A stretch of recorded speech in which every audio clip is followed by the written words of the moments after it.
Ang daming issue.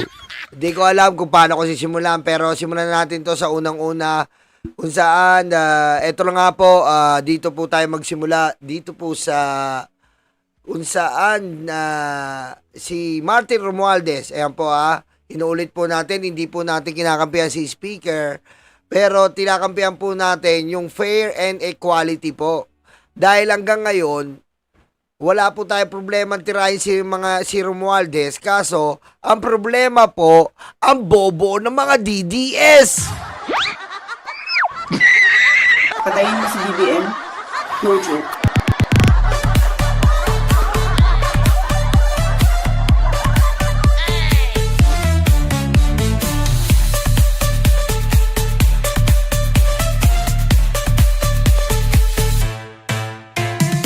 Diba? Napakabobo ng mga DDS. Sapagkat ang dami-daming pwedeng gawin at ipaliwanag na kung saan madami silang naluloko ngayon dahil nga binuksan ng ating Pangulo ang Pandora's Box na flood control na miski ang Pangulo ay pwedeng madamay dahil nga syempre makikita nila at maikokonekta nila to sa ating Pangulo. Pero kahit ganun po, imbis na po magpaliwanag ang mga buwakan ng uy,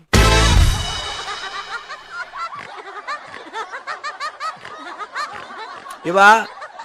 Imbis na po magpaliwanag ang mga hayop, katulad po ni Chisi Escudero, ay ano pong ginawa? Ano pong ginawa? Wala pong ginawa. Nagturo ng nagturo hanggang siya ay mapasok sa Duterte Allied Forces. Diba? Ganun po kabobo si Chisi Escudero. 'Di ba? Kaya po para sa akin, ito po ay naisip ko po na tawagin natin sa tunay na pangalan, isang hindi patas na setup. Sabi ko po, Senator Escudero ay may parliamentary immunity. Maaari siyang magbato ng akusasyon sa privilege speech nang walang pananagutan. Kaya niya manira. Biro nyo po, isipin nyo yung kay Chis Escudero. Tinira niya ng tinira si Romualdez, parang hindi siya kasama sa BICAM.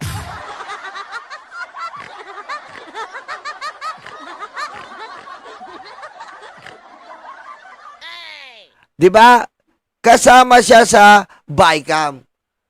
Hindi niya sinagot ang 130 billion insertion, hindi niya sinagot ang Bernardo speech, hindi niya sinagot ang tawag dito, ang akusasyon ng flood control sa kanyang Lubiano friends.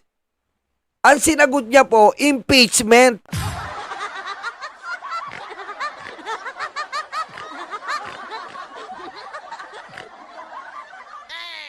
Diba? Ngayon, sa pag-iimbita po, total, imbitahan ang gusto nyo. Pupunta si Romualdez dyan. Alam niyo naman tayo, kailangan tayo fair Diba? Imbitahan nyo si Romualdez dyan. Good. Pero iimbitahan din dapat sa House of Representatives si Joel Villanueva, si Jinggoy, si Mark Villar. Iimbitahan din po.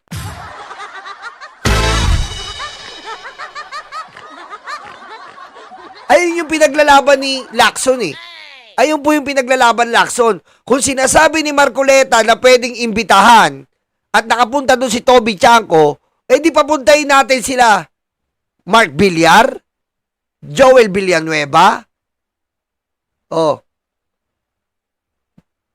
Jinggoy Estrada sa Kongreso.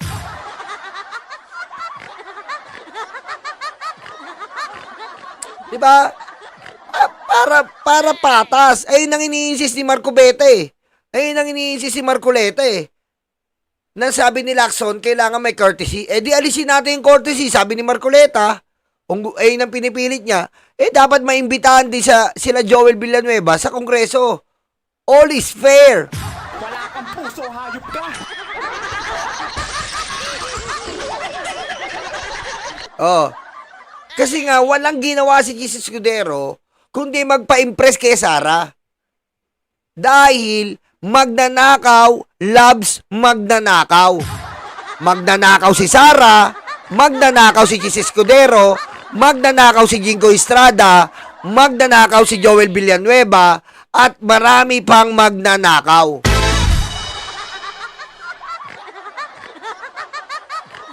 Diba? Wala kang puso, hayop ka!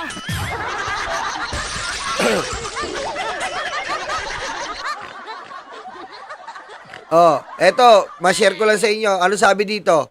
Super majority of 28th Congress who support Romualdez include Bismin Salon. Ibig sabihin po, pati mga Visayas Mindanao po na mga congressman ay sumusuporta kay Martin Romualdez. Kasi po nakakatorta na eh, alam mo yon? Nakakatorta na eh. Puro si Romualdez, puro si Romualdez, puro si Romualdez. Umay, men!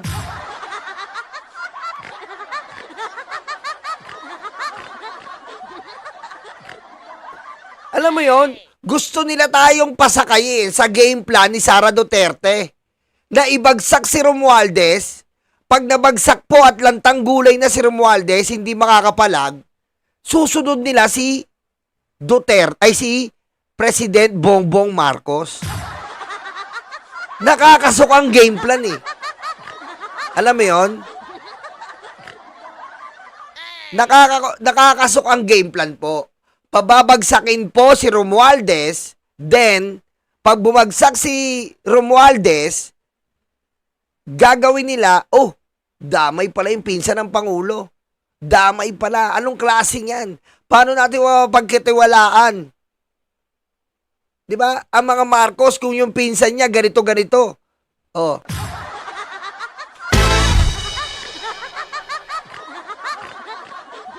Alam nyo na yung game plan ng pantanga.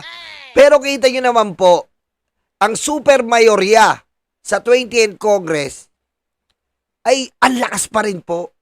Marami pa nga pong ayaw na pababain si Martin Romualdez. Pero dahil po sa courtesy at dahil po sa delikadesa na wala si Sara Duterte, anak ng pusa,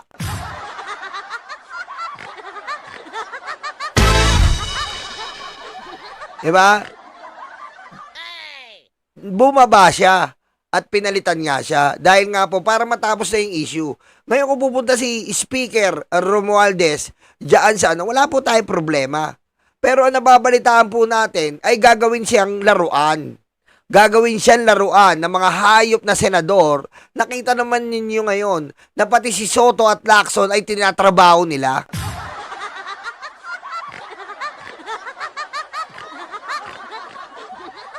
Yan po ang ginagawa ng mga hayop na senador na Duterte Black. At yung iba nga po ay lumalabas na ang tunay na anyo. Dahil po, gagawin po nila lahat para hindi sumingaw ang nakawang ginawa nila. Yan po ang mangyayari ngayon. Tinatrabaho si Soto at Lacson at tinatrabaho po si Romualdez na gagawin nilang katatawanan. Iko-contempt nila. Diba? Gagawin po nila talagang literal na basura.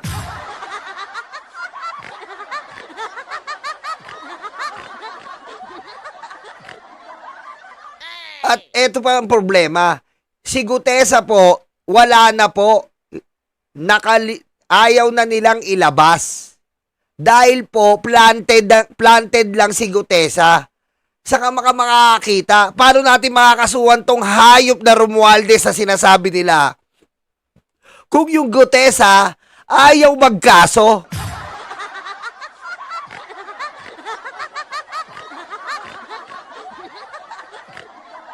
Diba?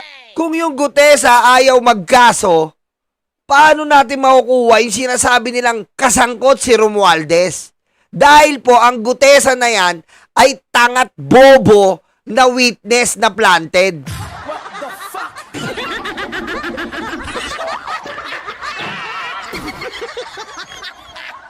ba yung transparency na sinasabi nila? Ayan ba? Ngayon, nasa si Gutesa, ba't ayaw niyong ilantad? Isipin niyo po eto na po tayo. Nandito na po tayo. Nandito na tayo, dawit na si Romualdez. Rekta na to. Rekta na kay Romualdez. Pero bakit ayaw nyo ilantad? I-sensationalize nyo ngayon si Gutesa.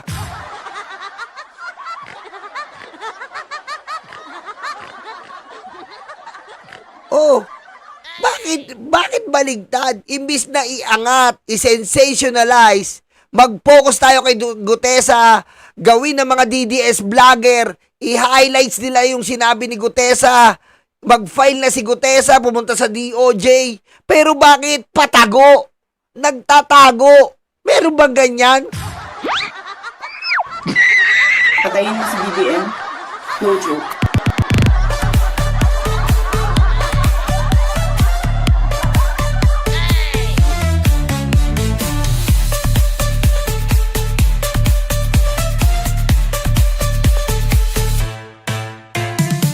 Diba, meron ba kayong alam na hindi namin alam na ito ay tanim witness lang, mga hayop kayo?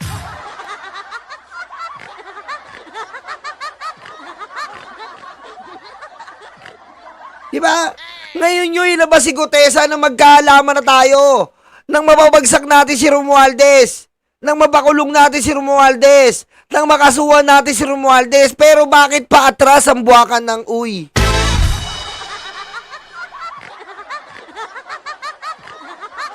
Isipin nyo binanggit ni Escudero, Gutesa.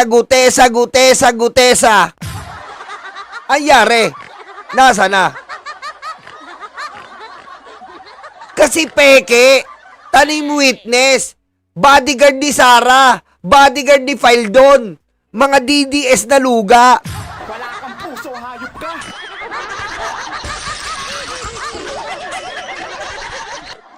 Oh, samantalang si Speaker po nag-resign na. Romualdez resignation prove he isn't kapituko. Nag-resign na po si Speaker Romualdez. Kasi para ipakita na hindi po siya kapituko. Pero si Sara Duterte ba? Oh, si Sara Duterte ba? Yung joint account na BPI, Rodrigo and Sara, that they don't want to investigate. Bakit ito ayaw nyong unahin?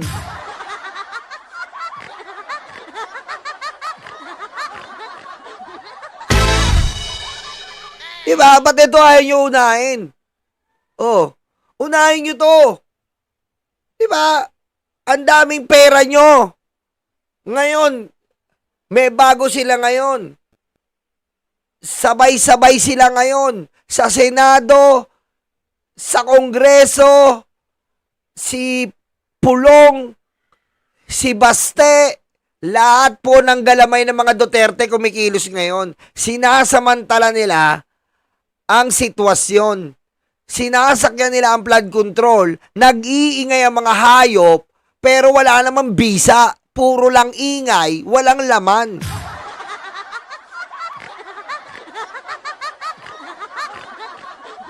Oh.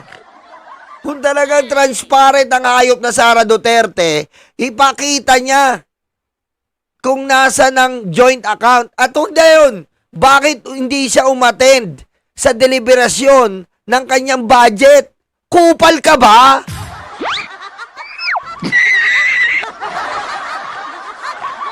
Ikaw talaga.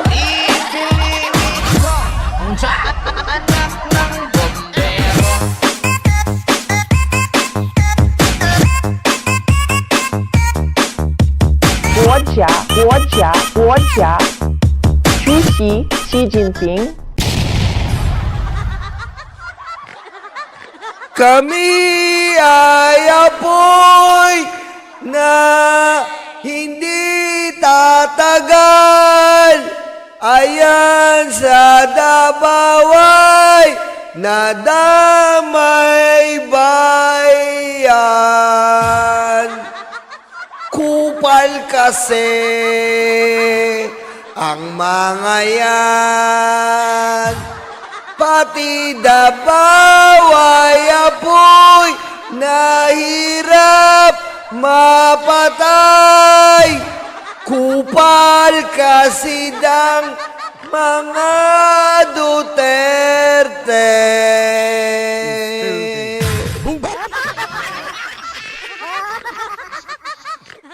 Yan.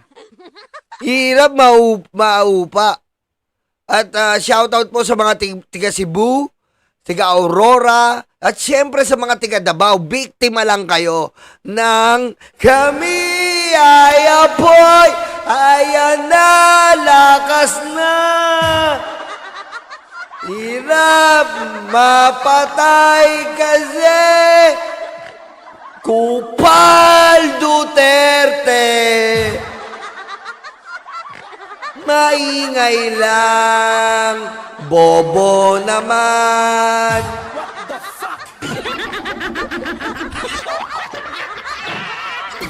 Tama, Edgar. Literal na presidente ng impyerno. Nakita mo yung sunog sa Davao, para ng impyerno.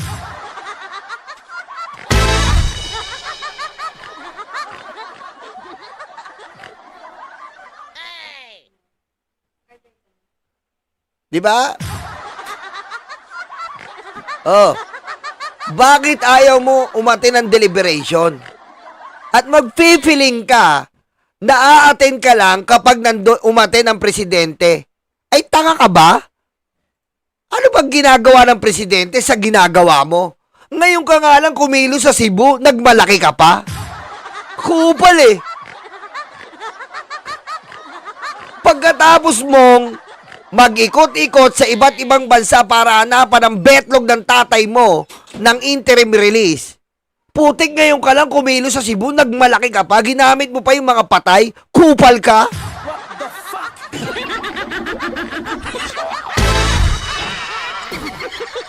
Minsan ka lang. Kundi ba naman saksaw ka ng kupal to? Minsan na nagtrabaho, ginamit pa yung Cebu na lindol. Nagmalaki pa.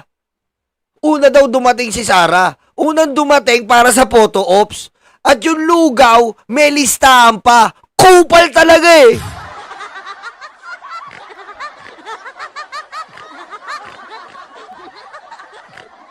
Pero ba yung lugaw? May listahan pa? Ano yun?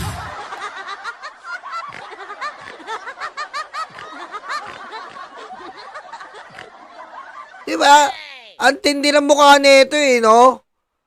Pupila ka ng lugaw, may listahan. Ano yung kakupalan na yan?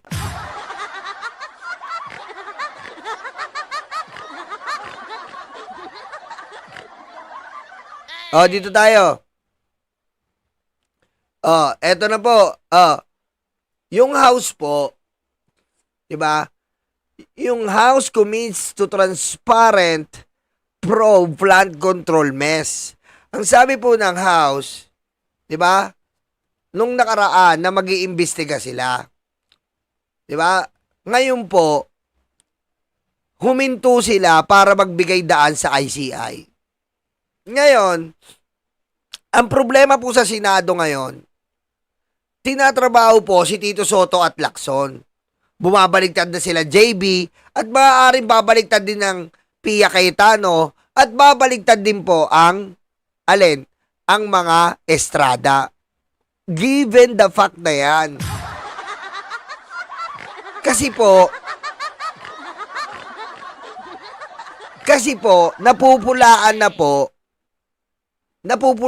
po ang mga kabaro niya. Bakit po? Ang sabi kasi ni Lacson, lahat ng 19 Congress ay sangkot sa insertion. Diba? Kaya po, natataranta na po ang mga senador natin talaga dyan. Natataranta.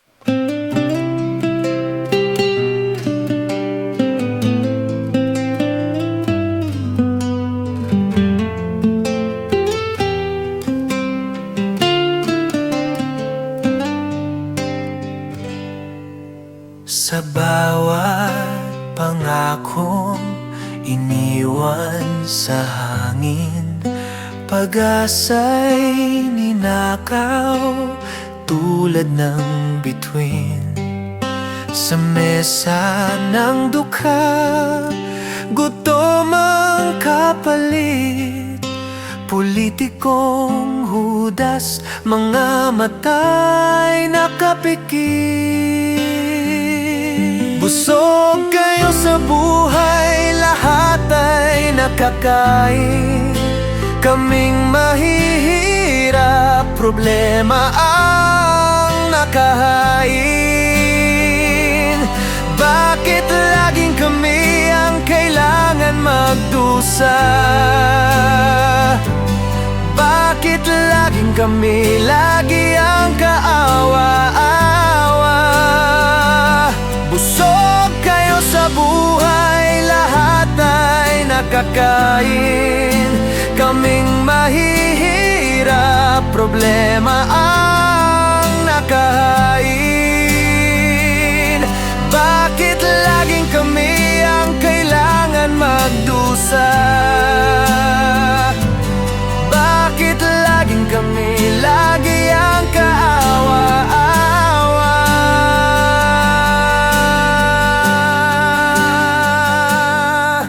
Kalsada'y butas, ospital ay kulang, eskwela'y sira, bata naging mangmang. Dugot pawis binuhos upang kami kumita, habang sila'y nalulunod sa ginto't pera.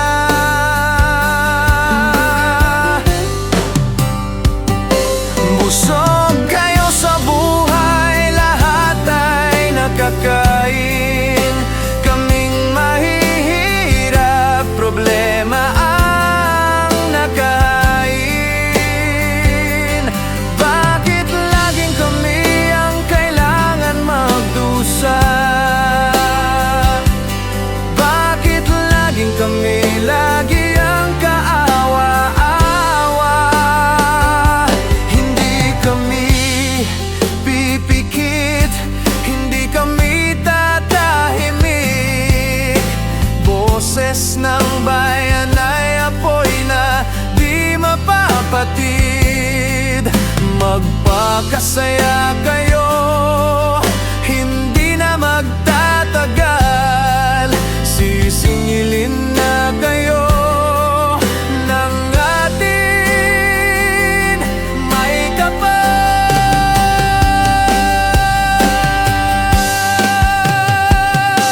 Busog kayo sa buhay, lahat ay nakakain.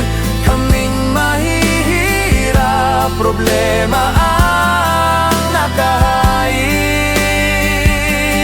Bakit laging kami ang kailangan magdusa? Bakit laging kami lagi ang kaawa-awa? Mahiya naman kayo, mahiya naman kayo sa mga nasa Kongreso at sa Senado.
sa mga nasa Kongreso at sa Senado. Sobrang ganit, sobrang mga abusado.